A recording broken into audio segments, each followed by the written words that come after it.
Olá, seja mais uma vez muito bem-vindo ao Heavy Talk, o canal favorito do brasileiro fã de rock e heavy metal. Hoje nós estamos aqui para mais um Cine Rock, né? Uma playlist que a gente fala de filmes que se passam dentro do universo do rock e do heavy metal.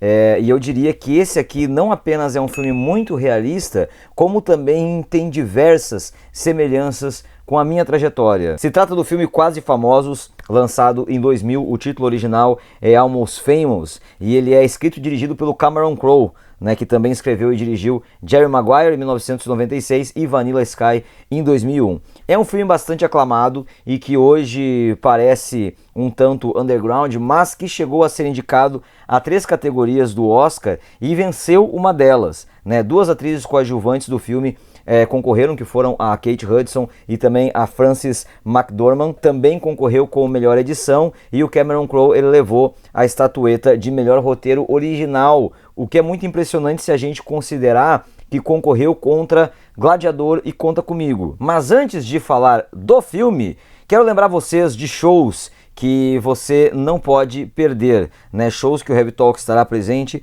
ou gostaria de estar, ou que não estará, mas é importante que você saiba que vai ter. Dia 6 de maio tá chegando o Titãs em Porto Alegre com a turnê Encontro Todos ao Mesmo Tempo agora, reunindo a formação clássica. Essa turnê passará por diversas capitais brasileiras e o show de Porto Alegre acontece na Fiergues, trocou o local, ok? Eu estarei lá, ainda não sei se teremos cobertura porque isso depende do credenciamento, mas estou mega ansioso. No dia 13 de maio, a maior banda de metal do universo, Massacration, no Bar Opinião de Porto Alegre, com produção do Pisca. Dia 28 de maio, Lucas Inutilismo vai se apresentar no Auditório Araújo Viana, em Porto Alegre, com um show Minha Playlist de Funk. E no dia 1º de junho, a banda belga de speed metal Evil Invaders, em Porto Alegre, no Gravador Pub, né, através ali da Nevoeiro Produções, uma turnê que passará em várias cidades do Brasil, então procure pela cidade mais próxima de você. E antes de falarmos do filme, quero lembrá-los, né, de já deixar o like no vídeo para ajudar o engajamento. Também se inscreva aqui no canal e se torne membro. O Heavy Talk é um canal totalmente independente e é graças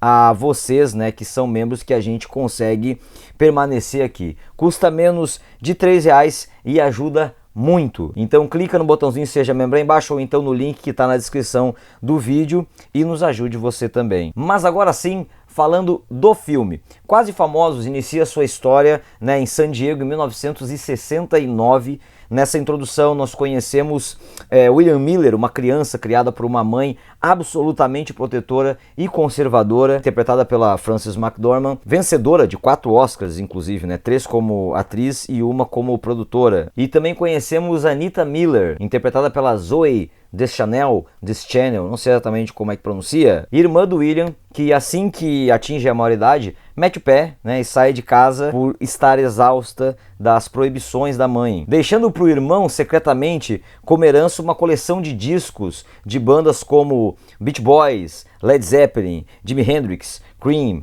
Bob Dylan e a rock ópera Tommy, né, do The Who, que ela até descreve ali um ritual específico para ouvir esse álbum. E aí nós temos um salto para 1973, com um William já adolescente, com apenas 15 anos, se mostrando um prodígio jornalista e assíduo leitor da revista Cream. Ele começa a enviar artigos para essa revista e chama a atenção do editor, que inclusive diz que o rock está morrendo, né? Ou seja, esse papo do rock está morrendo é algo que era falado lá nos anos 70 e virou piada para um filme lançado em 2000. E ainda há quem fale isso hoje. Então sempre que você ouvir algo assim, lembre-se que não morreu nos anos 70, não morreu nos anos 2000, não vai morrer agora. Esse editor ele contrata o William, né, para o seu primeiro trabalho, um artigo de 1000 palavras sobre o Black Sabbath por $35, o que ele já acha o máximo. E é importante ressaltar que esse editor, interpretado pelo saudoso e brilhante Philip Seymour Hoffman, é o Lester Bangs. Embora o filme seja uma ficção, esse é um personagem real, como muitos personagens podem ser reais nesse filme, né? O Lester Bangs foi um jornalista e crítico musical que faleceu em 1982 e foi escritor editor tanto da revista Cream como também da Rolling Stone, um cara muito renomado com uma história bem interessante, eu recomendo que você pesquise. Continuando, o William então ele tenta entrar no show do Black Sabbath para entrevistar a banda, né, mas não consegue porque ele não tem o nome na lista, e então ele encontra um grupo de groupies, que se recusam a ser chamadas de groupies, né, mas sim de ajudantes da banda, ou então band-aids, em inglês, que é como funciona o trocadilho. E uma delas simpatiza muito com ele, uma que atende pelo codinome de Penny Lane, e é interpretada pela Kate Hudson. Eu vou abrir um parênteses aqui para falar do ator que interpreta o William. Trata-se do Patrick Fugit, e provavelmente esse é o papel mais notável dele no cinema, mas ele também tem um papel muito importante no mundo dos videogames, e um dos meus favoritos da vida, que é The Last of Us, que recentemente ganhou uma adaptação na HBO. No The Last of Us Parte 2, o Patrick Fugit, ele interpreta o personagem Owen. Ele não apenas dubla o personagem, como foi usado de modelo para o motion capture. Então, quando você joga The Last of Us Parte 2, o que você vê é a aparência, os movimentos e a voz do Patrick. E como já foi anunciado, entre o final de 2024 e início de 2025, será lançada a segunda temporada da série pela HBO. Então eu já estou aqui profetizando que nós veremos o William de Quase Famosos na próxima temporada de The Last of Us. Pronto, vamos fechar o parêntese. O William consegue entrar no backstage do show do Black Sabbath meio que bajulando uma outra banda que vai tocar antes, né? Uma banda fictícia chamada Stillwater. Ele demonstra que realmente sabe muito sobre a banda, faz alguns comentários bastante técnicos e interpretativos sobre as músicas, né? E ganha a atenção dos caras, que convidam ele para ir no ônibus da própria banda ao show de Los Angeles. A Penny Lane também é convidada. O artigo que ele escreveu para a revista Cream chama a atenção da Rolling Stone, que enxerga nele um jornalista muito promissor e entra em contato para contratar uma matéria. O William, fingindo já ser um graduando em jornalismo e disfarçando a voz ao telefone para parecer muito mais velho, sugere então a matéria acompanhando a banda emergente Stillwater, né? Porque ele já tinha ali uma proximidade com os caras. A Rolling Stone então pede para ele fazer esse artigo com 3.000 palavras acompanhando parte da turnê dos caras, com os custos bancados pela revista e com um cachê de $1.000 pelo artigo. E aí nós temos o início dessa saga no ônibus da banda, né? Aí a gente entende também o nome do filme. A Stillwater, que é uma banda surgindo na cena, né, impactando todos por onde passa. Então essa turnê se chama Quase Famosos. A gente vê na frente do ônibus escrito Almost Famous Tour. Totalmente imaturo e inexperiente, né? O William tendo a proximidade para conseguir uma entrevista exclusiva e que seria muito impactante com o guitarrista da banda, o Russell, interpretado pelo Billy Crudup, né, que talvez você conheça pelo filme Watchmen, ou não reconheça, né, porque lá ele tá todo azul. Ele interpreta o Dr. Manhattan. O William recebe um apelido, né, pela banda que é O Inimigo. Isso porque a banda vê ele, né, como alguém que pode ver demais, saber demais e escrever sobre o que não deve, né? Então, da mesma forma que existe uma intenção de se beneficiar dessa matéria, existe também um receio de que a matéria possa acabar sendo negativa para a carreira da Stillwater. Portanto, o inimigo é a pessoa que menos se deve confiar, embora acabe se tornando, né, o mais confiável ali por sua leveza, inocência e boa intenção em tudo que faz. Não demora para ele notar que existe um sério problema de egos entre o guitarrista Russell e o vocalista Jeff, né, interpretado pelo Jason Lee, na estrela da série My Name is Earl. Eles queriam ter uma simbiose como Jimmy Page e Robert Plant, mas a coisa é bem diferente disso. E após uma briga de bastidores, né, o Russell ele sai pela rua sem rumo, encontra os adolescentes ali que estão numa van e vai para casa, uma festa na casa deles. Isso acompanhado do inimigo, que tenta ser uma babá, né, para ele não fazer tanta merda. Ele é resgatado pela banda, né, no final da festa já de manhã e fica um clima bosta, assim, ninguém olha na cara um do outro. E aqui eu quero aproveitar para falar da trilha sonora do filme, que é excelente, né, cheia de clássicos, as músicas interpretadas muito brevemente ali, infelizmente, sem grande protagonismo pela Stillwater, também são bem legais. E nesse momento onde todos estão em um silêncio hostil dentro do ônibus, vem uma das melhores cenas musicais do filme, em que toca a Tiny Dancer do Elton John. É uma cena muito simples, mas que diz muita coisa, né? Tem uma reunião de laços através da música, tem uma melhoria e cura nos ânimos inflamados através da música. E existe um momento muito simbólico também, né? Quando o William diz que precisa ir para casa e a Penny avisa que ele já está em casa, né? O adolescente continua sendo perseguido pela mãe por telefone durante toda essa jornada, tem uma preocupação de não perder a própria formatura da escola, mas entendeu o que ele de fato vai fazer da vida, né? Os rumos profissionais que ele vai tomar. Mas ainda tem a angústia de não conseguir a tal entrevista com o Russell. Então o editor da Cream por telefone dá a ele algumas orientações de outras opções, né, que não dependam dessa entrevista. Só que esse seria um caminho que a banda talvez não iria gostar muito. Em um novo diálogo com a Penny, o William pergunta se ela não tem amizade com pessoas comuns, e ela responde dizendo que pessoas famosas são muito mais interessantes. E esse é um erro que qualquer pessoa que entra em contato com os bastidores, né, dessa indústria pode cometer. Acreditar que essas amizades são mais importantes ou que sequer são reais, né? Podem sim existir amizades reais e eu mesmo possuo muitas dentro da cena, mas é muito fácil se deslumbrar com esse mundo e priorizar essas pessoas de acordo com elas serem artistas ou não. Né? Parece absurdo, mas é algo que eu de fato já vi acontecer inúmeras vezes. E eu amo meus amigos músicos e de banda e tudo mais, mas eu sou muito mais fechado com os meus amigos do meu cotidiano, da minha cidade, né? Porque são esses que conhecem minhas dores de verdade, que estão lá para estender a mão em um momento de crise e que também vão poder contar comigo. E o próprio William já tem também essa percepção, pois ele questiona ali a Penny com preocupação, né, de que talvez ela estaria sendo usada. A gente tem então alguns processos de perda de inocência do William, né, que também corrompem um pouco a sua ética, e o editor da Rolling Stone fica um tanto quanto puto. Então ele usa as orientações do editor da Cream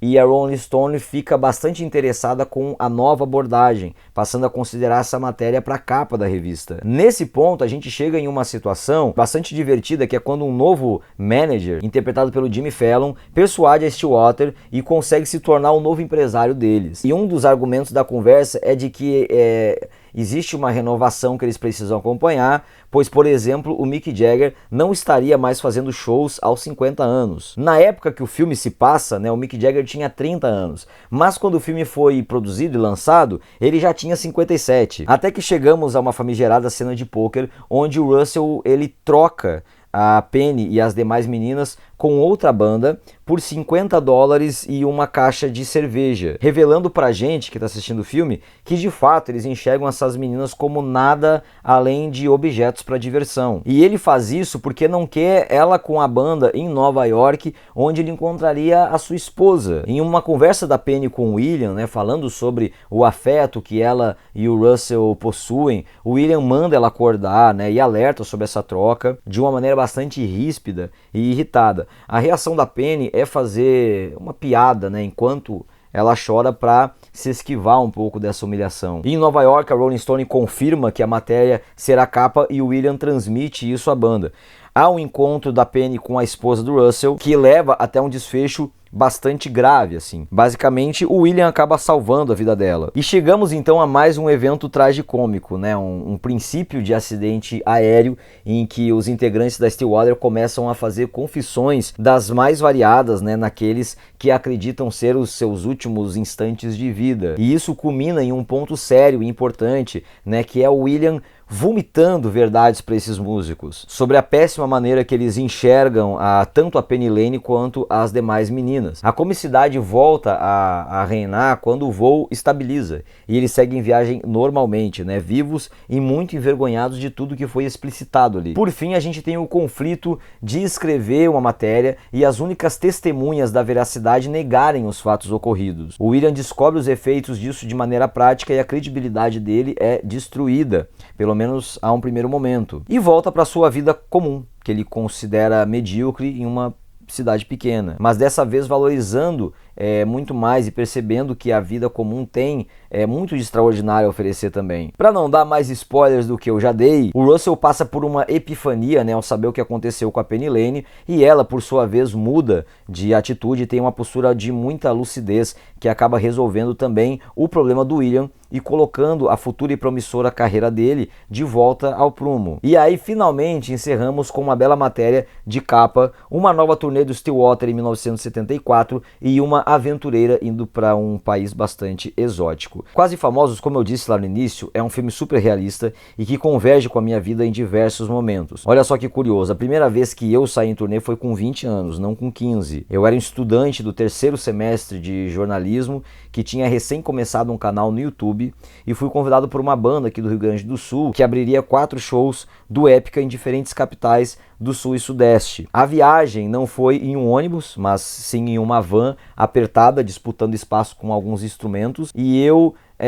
já tinha visto um pedaço desse filme nos corujões e intercines da vida, mas a primeira vez que eu vi ele por inteiro foi nessa viagem, na ida, né, onde imediatamente a banda me apelidou de O Inimigo, por causa das semelhanças, né, entre o que a gente estava vivendo e o que a gente estava assistindo. E esse é um filme muito bom sobre imprensa especializada e sobre essa figura mitológica da indústria que muitas pessoas não sabem se existe, que são as groupies. E eu devo confessar que conheci uma porção de Penny Lanes ao longo da minha trajetória, né, mais do que isso, eu devo dizer com certo lamento que boa parte das groupies, talvez maioria, realmente acham que não são groupies e passam por ilusões muito semelhantes às que a Penny Lane enfrenta nesse filme, né? Em certo momento, o editor da Cream se refere a essa relação como amor disfarçado de sexo e sexo disfarçado de amor. E é exatamente isso, né? Um músico que finge que sente algo porque só quer transar e uma garota que finge que só quer transar porque sente algo. Obviamente que eu não vou ficar fazendo generalizações.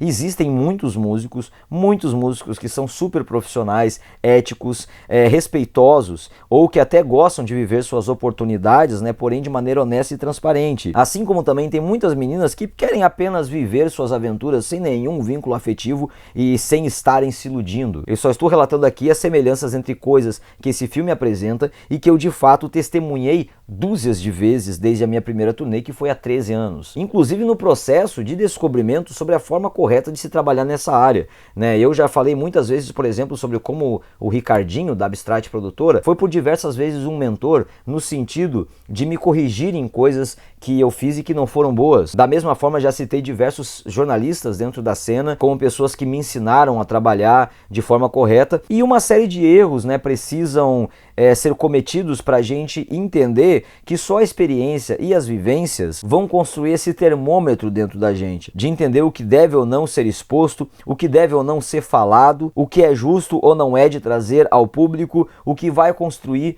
ou destruir o ecossistema que alimenta o rock e o heavy metal. A tentação de conseguir uma matéria de capa pode nos fazer ir um pouco além, e o medo de perder o afeto de algum músico pode nos fazer também ficar bastante aquém. Então esse filme é excelente para quem trabalha na área assistir e notar essas comparações. Foi divertido assistir lá em 2010 e foi ainda mais hoje, com mais de 10 anos de estrada, com muitas outras turnês com bandas realizadas, com muitos outros backstages visitados, etc. Inclusive tem um momento específico, né, que o William se aproxima do Russell dentro do ônibus e conversa despretensiosamente com ele e percebe que essa conversa abriu espaço para realizar uma grande entrevista. Esse momento é muito, mas muito semelhante à viagem que eu fiz para Lençóis Paulista em 2018 em uma van com diversos músicos, entre eles o André Matos. Houve uma conversa longa, divertida, né, e que nos aproximou bastante, até porque fazia 4 anos que eu não via o André, que deu abertura e muito conteúdo para no dia seguinte fazer aquela famosa entrevista com o André, que provavelmente é a mais marcante do canal e que eu já fiz até hoje. Então assistam Quase Famosos, é um filme super necessário na bagagem de um fã de rock e um dos mais verossímeis que nós temos sobre a vida na estrada. Nos streamings você consegue encontrar ele no Star Plus. E esse era o vídeo que nós tínhamos para hoje, né? Espero que você tenha gostado, que você deixe seu like e que você comente suas cenas favoritas ou percepções mais importantes sobre esse filme. Quem ainda não assistiu, vá assistir, depois volta aqui pra gente conversar mais sobre ele nos comentários, ok? E antes de finalizar, estão vendo esses nomes passando aqui ao lado? Pois então, são pessoas lindas, maravilhosas, cheirosas e gostosas que ajudam este canal aqui a continuar existindo. Nós precisamos de vocês, né? Precisamos que pelo menos 1 a cada 100 inscritos deste canal se torne membro. E essa é uma tarefa mais árdua, né? Bem mais árdua do que parece, mesmo custando menos de R$3. Então, por favor, clique no botão Seja Membro aí embaixo ou então no link que está na descrição do vídeo. Quem não trabalha com cartão de crédito, saiba que também é possível fazer com saldo na sua conta conta Mercado Pago. Se você quiser nos ajudar de outra forma, nós temos todas aqui, né? Aqui embaixo tem o QR Code do nosso Pix, né? Qualquer valor será de extrema importância.